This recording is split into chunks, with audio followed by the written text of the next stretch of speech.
Hello friends, నమస్తే. నేను Lakshmi. Welcome to my gardening channel తోటమాలి. ఈరోజు మన వీడియో తులసి మొక్క. మనకి నవంబర్, డిసెంబరు, జనవరి, ఫిబ్రవరి వరకు చలి ఉంది కదా. ఈ చలి వలన తులసి మొక్క ఆకులు, కొమ్మలు ఎండిపోయినట్లు ఉన్నాయి కదా. దీనికి అంటే ఈ మార్చి నెలలో ఈ మొక్కలన్నింటినీ కూడా మనము చక్కగా తయారు చేసుకోవటానికి ఎలాంటి ఫర్టిలైజర్స్ని ఇవ్వాలనేది ఈరోజు నేను తెలియచేస్తాను. ఇది ఇవ్వటం ద్వారా మళ్ళీ మీ చలికాలంలో ఆకులు, కొమ్మలు ఎండిపోయినట్లు ఉన్న మీ తులసి మొక్క అంతా కూడా మళ్ళీ పుంజుకొని మళ్ళీ పచ్చగా మారుతుంది. ఆకులు కూడా పెద్దవిగా రావటం మొదలవుతాయి. ఎందుకంటే ఆకులు చిన్నవిగా ఉన్నాయి అనే సమస్య ఉంటే నేను చూపించే ఈ ఎరువుని ఇవ్వటం ద్వారా వెంటనే మీ తులసి మొక్క పచ్చగా మారుతుంది. కొత్త చిగుర్లు, కొమ్మలు రావటం మొదలవుతాయి. ఆకులు కూడా పెద్ద పరిమాణంలో రావటం జరుగుతుంది. దీనితో పాటు నేను వీడియోలో కొన్ని ముఖ్యమైన చిట్కాలను కూడా షేర్ చేస్తానండి. ఈ చిట్కాలన్నీ ఈ మార్చి నెలలోనే మీరు తులసి మొక్కకు చేయటం ద్వారా, దానితో పాటు నేను మార్చి నెలలో ఇచ్చే ఈ ఫర్టిలైజర్ని ఇవ్వటం ద్వారా మళ్ళీ తులసి మొక్క పచ్చగా మారుతుంది. ఆకులు కూడా పెద్దగా రావటం మొదలవుతాయి. ఫ్రెండ్స్, తులసి మొక్క విషయంలో మార్చి నెలలో చేయవలసిన పనులలో తులసి మొక్కలో పాడైన ఆకులు, ఎండిపోయిన ఆకులు, సగం మాడిపోయిన ఆకులు ఉంటే అలాంటి ఆకులన్నీ, కొమ్మలన్నీ కూడా తొలగించి వేయండి. తులసి మొక్కను చక్కగా శుభ్రం చేయండి. పూర్తిగా ఎండిపోయిన కొమ్మలు ఉంటే వాటిని కూడా తొలగించి వేసేయండి. ఇంకా తులసి మొక్కకు మంచి ఆకారము, షేపు ఇవ్వాలనుకుంటే ఇప్పుడు కరెక్ట్ టైము. ఎండిపోయిన ఆకులు, కొమ్మలు, ఇంకా చెల్లాచెదురుగా అడ్డదిడ్డంగా పెరిగిన కొమ్మలు ఏవైనా ఉంటే అన్నీ తొలగించేసి మంచి షేప్ ఇవ్వండి. ఇప్పుడు అలా చేయటం ద్వారా కొత్త చిగుర్లు, కొమ్మలు చక్కగా రావటం మొదలవుతాయి. ఇక రెండవ పాయింట్, ప్రతిరోజు తులసి మొక్క ఆకులపై స్ప్రే చేయండి. వాటర్ని స్ప్రే చేయండి. ఎండిపోయిన కొమ్మలపై స్ప్రే చేయటం ద్వారా కొత్తగా వచ్చే కొమ్మలన్నీ కూడా వేగంగా పెరుగుతాయి. అయితే ఈ స్ప్రే మార్నింగ్ టైమ్స్లోనే చేయండి. ఇక మూడవ పాయింట్, తులసి మొక్కకు మార్చి నెల నుండి ఎండ అనేది ఎంత తగలాలి, ఎంత అవసరము అని. ఇక మార్చి నెల నుండి తులసి మొక్కను ఎలాంటి ప్రదేశంలో ఉండాలంటే, పొద్దున పూట 2 లేదా 3 గంటలు ఎండ తగిలితే సరిపోతుంది. లేదా సాయంత్రం పూట 2-3 గంటలు తగిలే ప్రదేశంలో మొక్కను ఉంచండి. బాగా ఎండ ఎక్కువ తగిలే ప్రదేశంలో ఇప్పుడు అంటే ఈ సమ్మర్లో ఈ మొక్కను ఉంచకూడదు. మిట్ట మధ్యాహ్నం ఎండ కానీ, రోజు 7-8 గంటల ఎండ కానీ తగలాల్సిన అవసరము ఇప్పుడు ఈ ఎండాకాలంలో అవసరం లేదండి. కాకపోతే కొందరు తులసి మొక్కను పర్మనెంట్గా తయారు చేసి ఉంటారు. అంటే పర్మనెంట్గా ఫిక్స్ అయిపోయి ఉంటుంది తులసి కోట అనేది. అలాంటి వాళ్ళు దిగులు పడాల్సిన అవసరం లేదండి. మీరు పొద్దున పూట మొక్కలకి నీళ్ళు ఇచ్చే టైంలో మొక్కల మీద వాటర్ని పిచికారీ చేయటం, అంటే స్ప్రే చేయటం ద్వారా ఆకులన్నీ కూడా ఫ్రెష్గా ఉంటాయి. ఎండను తట్టుకునే శక్తి ఉంటుంది.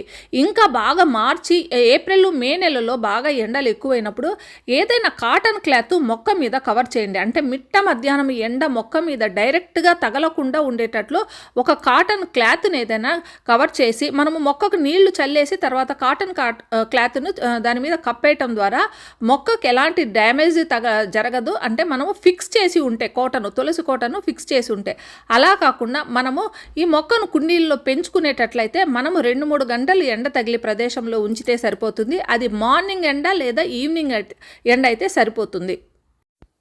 ఈ సీజన్లో మనము తెలుసుకోవాల్సిన విషయం ఏంటంటే, బాగా మిట్ట మధ్యాహ్నం ఎండ తగిలే ప్రదేశంలో ఉన్న తులసి మొక్క ఆకులు చిన్నవిగా వస్తాయి.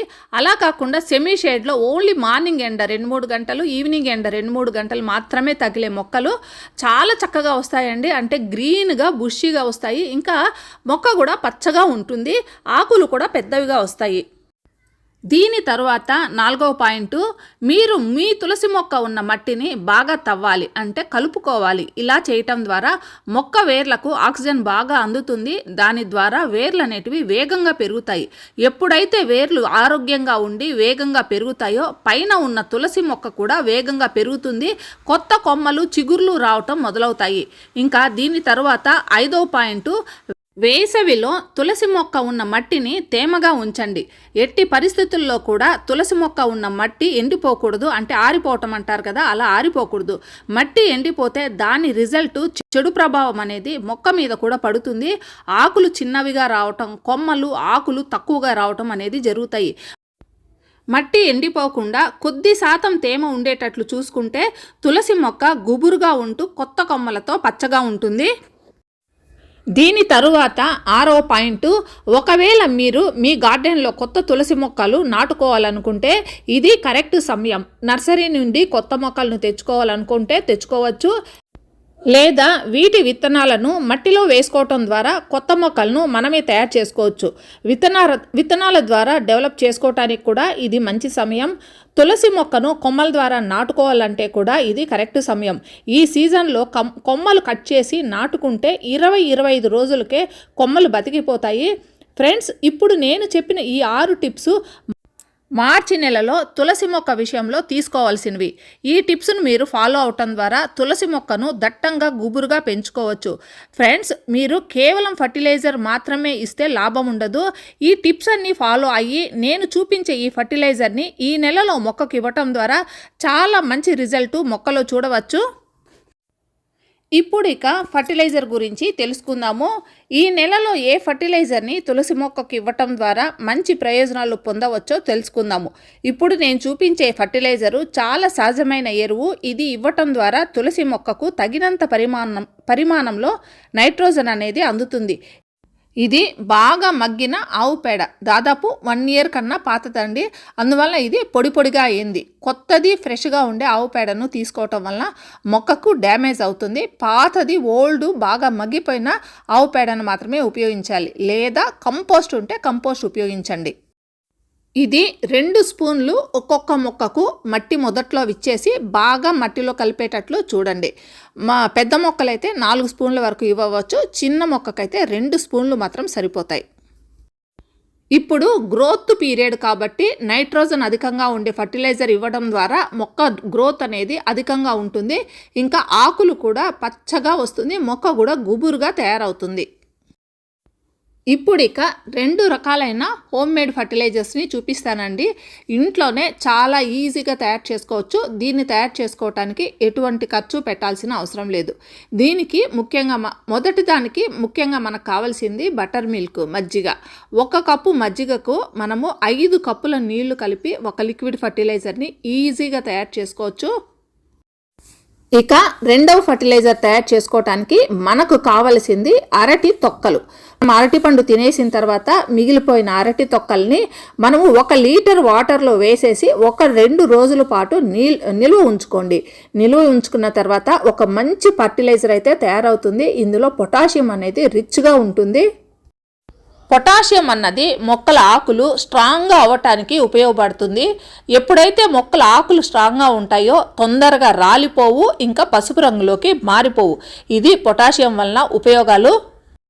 నేను చూపించిన ఈ 2 ఫర్టిలైజర్స్ అంటే బటర్ మిల్క్ ఫర్టిలైజరు, బనానా పీల్తో తయారైన ఫర్టిలైజరు, ఇవి 2 చాలా ఎఫెక్టివ్గా ఉంటాయండి. ఈ 2 ఫర్టిలైజర్స్ మార్చి 10 రోజులకు ఒకసారి, 15 రోజులకు ఒకసారి ఇస్తూ ఉంటే తులసి మొక్కల్లో అద్భుతమైన గ్రోత్ అయితే మీరు చూడవచ్చు. ఇంకా కొద్దిగా నీమ్ కేక్ పౌడర్ను మట్టిలో కలుపుతూ ఉంటే, అంటే అప్పుడప్పుడు కలుపుతూ ఉంటే ఇంకా పెస్ట్ ఎఫెక్ట్ కూడా మొక్కలకి ఉండవు, తగ్గుతూ ఉంటాయి. మీ తులసి మొక్క ఉన్న పాటు 10 నుండి 12 ఇంచెస్ వరకు లేదా అంతకన్నా పెద్దగా ఉన్న 1 స్పూన్ మొత్తము కూడా మట్టిలో కలపండి. ఒకవేళ మొక్క కానీ పాటు కానీ చిన్నగా ఉంటే ఈ మిశ్రమం అనేది 1/2 స్పూన్ తీసుకుంటే సరిపోతుంది. పాటు సైజును బట్టి, మొక్కను బట్టి ఈ ఫర్టిలైజర్ మొక్కకి ఇవ్వండి. అదేవిధంగా మరికొన్ని విషయాల పట్ల కూడా మీరు జాగ్రత్త పడాలి. మొదటిది, మీరు ఇలా ఫర్టిలైజర్స్ ఇచ్చేటప్పుడు మట్టిలో తేలికపాటి తేమ ఉండేటట్లు చూసుకోండి. పూర్తిగా పొడిబారిపోయినట్లు మట్టి ఉండకూడదు. ఇదే ఎరువు కాదండి, ఏ ఎరువులు ఇచ్చినా కూడా మట్టి తేలికపాటి తేమ మట్టిలో ఉండేటట్లు చూసుకోండి. ఇక 2వది, ఎండ బాగా ఉన్నప్పుడు, సూర్యకాంతి చురుగ్గా ఉండేటప్పుడు కూడా ఎలాంటి ఎరువులు ఇవ్వద్దు. ఏ మొక్కలైనా ఎరువులు ఇచ్చేటప్పుడు ఈ జాగ్రత్తలు తీసుకోండి. ఇంకా అందులోనూ తులసి మొక్క సెన్సిటివ్గా ఉంటుంది. సాయంత్రం చల్లబడ్డాక లేదా పొద్దున్న చల్లగా ఉన్నప్పుడు ఈ ఎరువులు ఇవ్వండి. ఇక 3వది, ఇలాంటి ఫర్టిలైజర్స్ తులసి మొక్కకి ఇచ్చాక ఇక 15 రోజుల వరకు తులసి మొక్కకు వేరే ఎరువులు ఏవి ఇవ్వకండి. ఇక 4వది, బాగా మండుటెండలు ఉండేటప్పుడు అంటే ఏప్రిల్, మే, జూన్ ఈ నెలల్లో ఈ ఫర్టిలైజర్ని నెలకు ఒక్కసారి మాత్రమే ఇవ్వండి. ఫ్రెండ్స్, ఈరోజు వీడియోలో తులసి మొక్క పట్ల ఈ మార్చి నెలలో తీసుకోవాల్సిన జాగ్రత్తలు, ఇవ్వవలసిన ఫర్టిలైజర్ని మీకు తెలియజేశాను కదా. ఈ వీడియో మీకు అందరికీ నచ్చిందని నేను ఆశిస్తున్నానండి.